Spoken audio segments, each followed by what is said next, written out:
American lawyer once mentioned, when you point out your finger at someone, you are pointing your four fingers at yourself. Mr. Toastmaster, fellow Toastmasters, and most welcome guests. We all know that it's so impolite to point finger at somebody else, and we don't do it. But unfortunately, when problems happen, we always blame somebody else in our lives. One time, my friend found me at the metro, crying. He was so worried because smiling Maureen, how can she cry? And when he approached me and asked me, why are you crying?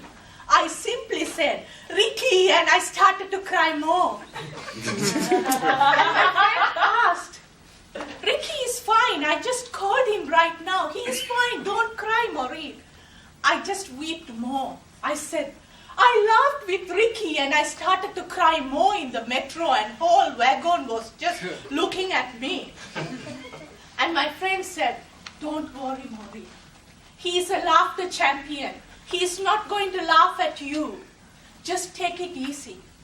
But I couldn't. But at the end, I just told him, no, he didn't laugh at me. I was laughing with him. And soon after I stopped laughing, I started to cry. And I don't know why. But I told myself, this is going to be the last time to laugh with anybody. Because if I laugh like this and if I'm going to cry like this, I don't want to laugh anymore in life. My friend told me, Maureen, you should just stop pointing out at Ricky. You should start to point at yourself and ask questions. Maybe in your life you were laughed at by somebody or someone. So that is emotional healing is happening. Or maybe somebody who looks like Ricky has hurt you and maybe you are crying because of that. Or some sort of emotional healing is happening. And I started to work on that and started to look for the reason why I was crying.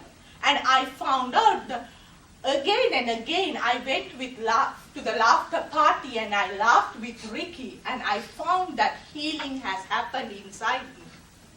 So through that I learned, rather than pointing out at somebody, to point inside myself to ask, how can I change? What I can do in this situation?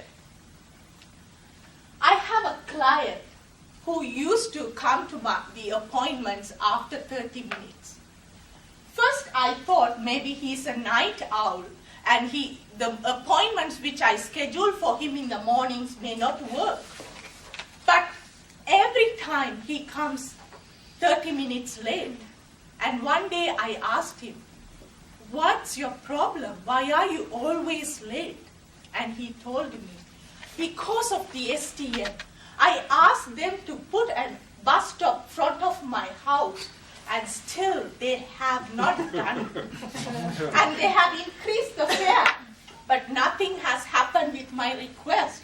And I said, what is wrong? What is the connection between the STM and your appointments to be late?